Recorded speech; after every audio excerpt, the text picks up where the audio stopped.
bringing another very important point, which has to do with recognizing or sensing or knowing or intuiting where you're at in your journey at this specific moment, and what's calling you and what's appropriate for you to open up to, and where that would just lead you off the track or the path that you're on.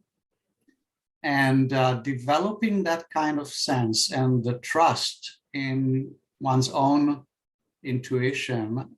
And also, for me, it took many, many years to actually develop a sense that there is a certain path that is right for me, may not be right for anybody else, may not fit anybody else's path.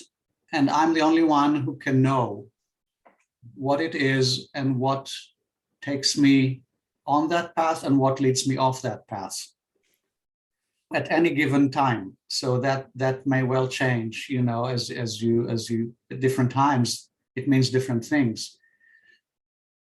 So this also has to be taken into account, and I'm glad you bring it in relation to what I said about opening up to other people who you feel are more mature, evolved, open than you are to certain aspects.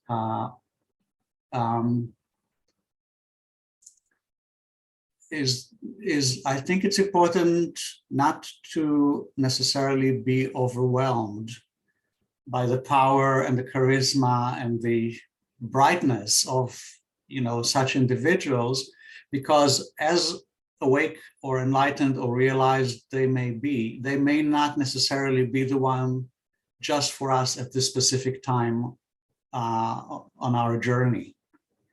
So, and I think many people, when don't spend that much time developing that ability to sense what is right for me at this time.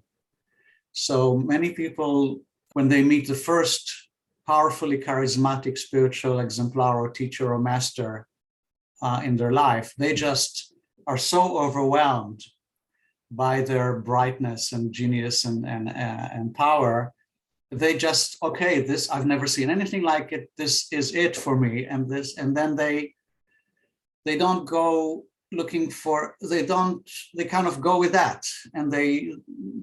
And without taking the time to actually find out, maybe there are other teachers who are just as powerfully charismatic and knowledgeable and powerful as the one that I just met, and who may be more suitable for me.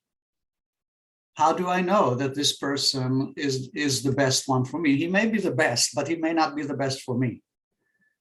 So how do I know that? I think the only way is by actually checking, going to visit different teachers,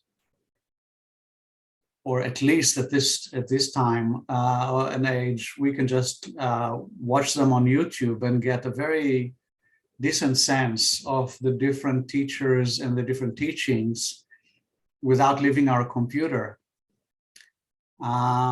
So really taking the time to learn the scene, the spiritual scene, and the different options that we have before deciding, you know, that's just right for me, because how do we know? Yes, I think it's a very important topic, and as you said, you know, maybe at least for some time we have to explore. The other side of the coin would be that one just keeps exploring and doesn't really make a decision, especially in the time that we live in. At least just in general, the way our technology, you know, modulates our attention, it's targeted at just keeping it fragmented.